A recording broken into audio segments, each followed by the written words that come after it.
Nagbanta na po guys. Itong si Kibs. What? Atapang-atao na po ngayon. Itong si Kibuloy. Alam niyo kung ano yung sabi? Barilin nyo na lang ako pero hindi ako magpapahuli ng buhay. Yan po guys yung kanyang madiin at mainam-inam na pagbabanta. Shit! Tapang! Pero hindi makaharap sa Senado. So sabi niya guys, tatayo daw siya bilang pastor at titindig daw po siya sa mamamayang Pilipino. Wow! Biglang naging si Andres Bonifacio. Sino yung advisor ni Kibuloy? Bakit nyo hinayaang magsalita na naman to guys? Ganito po kasi yun guys. Nagsalita itong si Kibuloy kasi alam nyo naman guys na 3 na yung warrant of arrest na nakapatong sa kanya. So this day, kanina nga alas 10, nagsalita itong si Kibuloy kung bakit hindi daw siya nagpapaaresto. So paglilinaw niya, hindi daw po siya natatakot na maaresto. Bagkus gusto niya lamang daw pong protektahan ang kanyang sarili. Kasi daw po guys, yung endgame daw po ng pinaglalaban niya ay extra rendition daw po ang gagawin sa kanya. Huhulihin daw po siya ng Senado or ng Kamara or kahit na anong institusyon dyan. Tapos yung endgame po daw nito guys is ibibigay daw po siya sa mga puti, sa mga Amerikano. Kasi nakipagsabwatan na daw po guys itong si President Marcos doon sa mga Kano. Kasi nung pumunta si President Marcos doon sa USA, naging magkaibigan daw sila ng doon sa USA. Tapos daw binenta na daw po si Kibuloy, binenta na daw po siya ni President Marcos doon sa mga puti. Yan daw po guys yung yan yung kwento ni Kibuloy. Ang advance talaga mag-isip ni Kibuloy, no? Nakala mo parang lahat pinagtulungan siya, na lahat parang pinagsabwatan siya. Yung totoo lang naman po kasi dito guys, kaya lumawak itong issue niya kasi hindi po siya uma-attend doon sa Senado. So ngayon nga po guys, meron siyang banta. Actually, paparinig ko sa inyo ngayon. Ang sabi niya, manlalaban daw po siya. Hindi daw po siya guys magpapahuli ng buhay. Kahit hulihin nyo daw po siya guys, hindi daw po siya magpapahuli ng buhay. At habang nga tao si Kibuloy, kahit daw po tumagak ang kanyang dugo basta dito daw sa bayang Pilipinas. Wala daw siyang pakialam doon. Gusto niya daw yun. Shit. Sana yung wish mo ay makumand. Charot lang.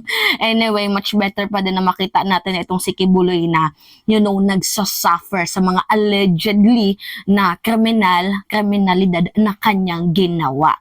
So anyway guys, panoodin nyo itong kanyang... Tapos guys, ito yung nakakatawa. Umiyak. Umiyak guys. Ewan ko dito ba ito umiyak? Parang shit.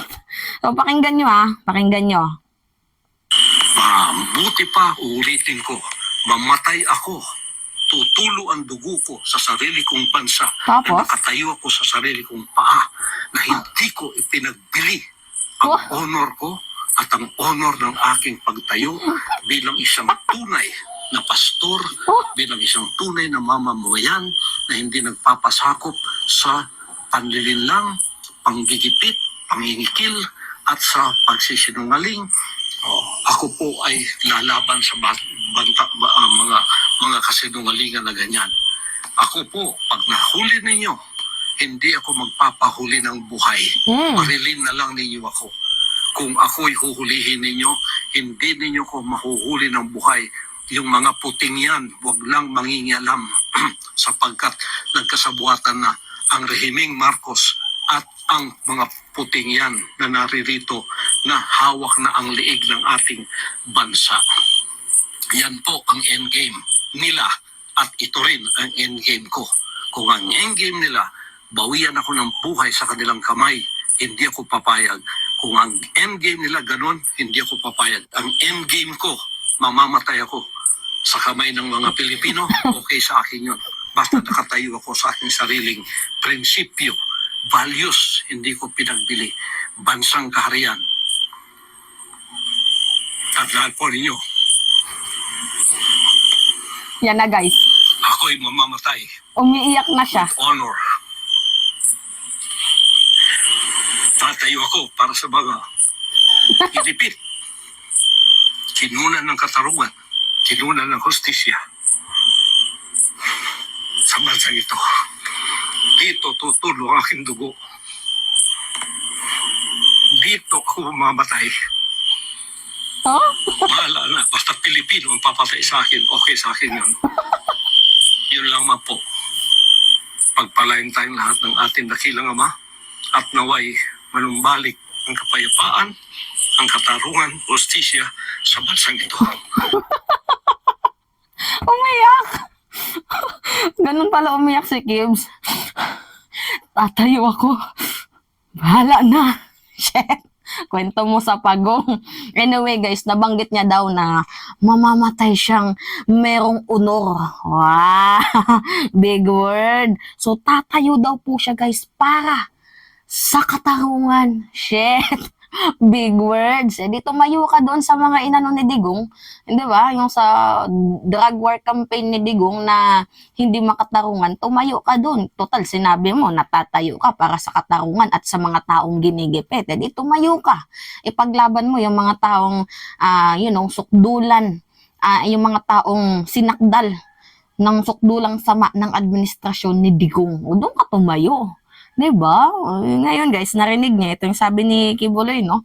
Na hindi daw siya magpapahuli ng buhay. Laban, laban, laban. Fight, fight, fight. Tapos guys, ito yung nakakatawa. Inakusahan niya si Department of Secretary Boying Remulla na nilakad daw po ni Boying ang kanyang kaso. Shit. Kasi daw matagal na daw po yung dismiss. Oo nga, matagal nang dismiss yung kaso mo pero nakitaan ng probable cause. Kaya nga inakyat dito sa Supreme Court. So yung Supreme Court po, yung Regional Trial Court na yung doon sa Pasig, yun po guys yung magde-decide kung meron ka nga bang, kasalanan, kung totoo nga ba, kung malalim ang kasalanan ng ng kaso mo. Kasi pwede naman kasi mangyari guys na ma-dismiss ang kaso niya, best friend sila ni Duterte. At saka guys, tinawag niya pang maarte. Itong si Senator Risa Hontiveros, moro-moro lang daw po guys ang Senate hearing. Di sana kung sa unang pagdinig pa nang umattend ka na, di sana hindi na to lumaki itong issue na to. Ang problema kasi sa'yo, feeling mo above the law ka. Kaya nga tingnan nyo guys, itong kanyang ginagawa, diba? Manlalaban daw siya. O anong ibig sabihin nun? Talagang ayaw niyang magpa-under dito sa batas ng Pilipinas. Manlalaban daw siya. Yan yung nakakatuwa sa sinabi niya, manlalaban daw siya. Shit. Magparte-parte tayo, guys. Manlalaban si Kibuloy. Yan, manlalaban itong si Kibuloy. So, kaya pala guys, hindi siya umattend or pumunta doon sa Davao Court nung magpapiyansa na. Kasi diba yung 5 kasamahan niya nahuli. Yung 3 nagpiyansa, yung 2 pinaghahanap. So, hindi daw siya pumunta doon para magpiyansa kasi ang gagawin daw sa kanya doon, 'di ba, pupunta siya magpiyansa. 'Di ba may nakaabang na warrant of arrest sa kanya. So, bali ang mangyayari, 'di ba, magpapiyansa siya, kunyari, pupunta siya doon sa Davao Court, tapos kung magpapiyansa siya, edi huhulihin daw siya kasi nga may warrant of arrest na siya. And then dadalhin siya sa Senado. So, huhulihin siya ng Senado, pero yung endgame daw po nito, guys, ay ibibigay daw po siya sa mga puti. Kaya nga niya nasabi na kaya niya daw maging si Andres Bonifacio at si Jose Rizal. Dito daw siya mamamatay sa ating bayan. Yan po yung sabi ni shit. Oh, grabe. Ni Apollo Kibuloy. Saan mo naman nakuha yung katarata na yan? Sa Senado pa nga, hindi ka nga maka-attend. Tapos sasabihin mo na, handa kang isurrender ang iyong buhay para sa mga ginigipit. 'Di ba? At mga tinanggalan ng katarungan. Yan po yung sabi ni Kibuloy. Tumayo ka doon sa sa drug war na ginawa ni Digong. Kung talagang tumatayo at tumitindig ka sa mga walang boses, sa mga tinanggalan ng katarungan, doon ka tumindig. Baka naman ang masabi naming totoo yung sinasabi mong hindi ka natatakot. Shit, manlalaban siya, guys. O ngayon, NBI, PNP, alam nyo na, Sergeant at Arms, manlalaban daw itong si Kibuloy. No? Yan po guys yung kanyang yung kanyang sinabi. So sa mga ayaw pong manood ng ano kasi mahaba nga naman guys, 30 minutes. 'Di ba? So sa mga ayaw manood po guys, ito yung ano nun, yung tawag dito, yung short explanation. Sa bandang ano, first to 10 minutes, si Remulla yung kanyang tinira. And then sa 15 minutes na, hindi daw siya magnanakaw, yan yung sabi niya, hindi daw siya magnanakaw, pinaparinggan niya si President Marcos noon. Tapos daw, sa bandang 19 minutes, sabi niya, pinaliwanag niya kung bakit hindi daw siya pupunta. Kasi pag pumunta daw siya guys, yung endgame daw po nito is ipapahuli rin lang naman din daw siya sa mga puti. Kaya wala nang saysay na pumunta siya. Tapos sa 20 minutes, sa pang 20 na video, sinabi doon ni Kibuloy na iniingatan daw po siya ng Diyos. Bigla daw po siyang binulungan ng Diyos na wag daw pumunta sa ginagawa nila Senator Risa Ontiveros. Tapos sa bandang 22 minutes, nagbigay po siya guys ng kondisyon. So nagbigay siya ng ng kondisyon kay President Marcos, kay Boying Remulla, sa lahat po guys ng umaapi kuno sa kanya, nagbigay siya ng kondisyon. So sana yung kondisyon na yun ay sundin daw para daw pumunta siya sa Senado. So sa bandang 24 minutes daw, hindi daw siya sumisinghot. So hindi daw papayag si Lord na mahuli siya. So sa 26 minutes, sabi niya mabuti daw siyang tao. So dito daw po siya mamamatay sa bansang Pilipinas. Yan po yung sabi niya. Sa 28 minutes naman, sinabi niya na barilin nyo na lang daw siya. Sa last minute, which is yung sa 30 minutes, si Kibuloy umiyak. Yun po guys yung kwento.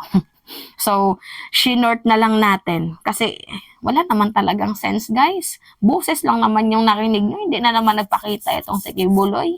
Tapos, may humuhuni ng ng ibon ko no, shit. Para sabihin na nasa bundok ko no siya.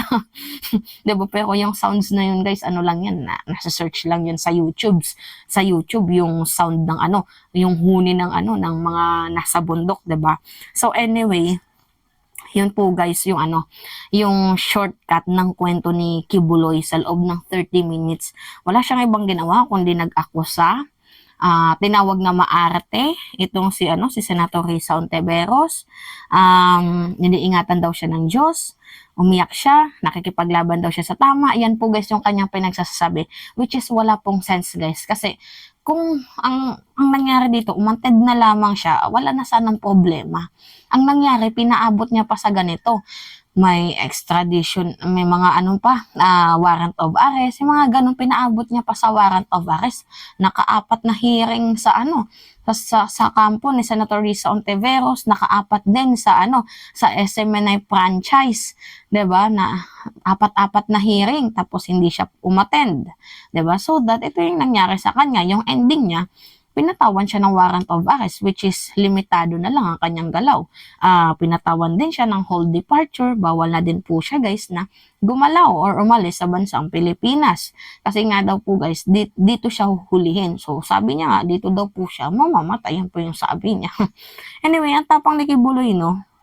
Sana yung tapang mo nilalagay mo sa tamang sa tamang lugar. Hindi yung matapang ka lang sa boses, sa mainstream media mo. Wag ganon. Wag ganon. Harapin mo na lang yung kaso mo. Yun lang. Diba? So anyway, yun lamang ho guys. At it's me again, si Mima Alicia. Yung nagbabalik ulit para sa ating panibagong video.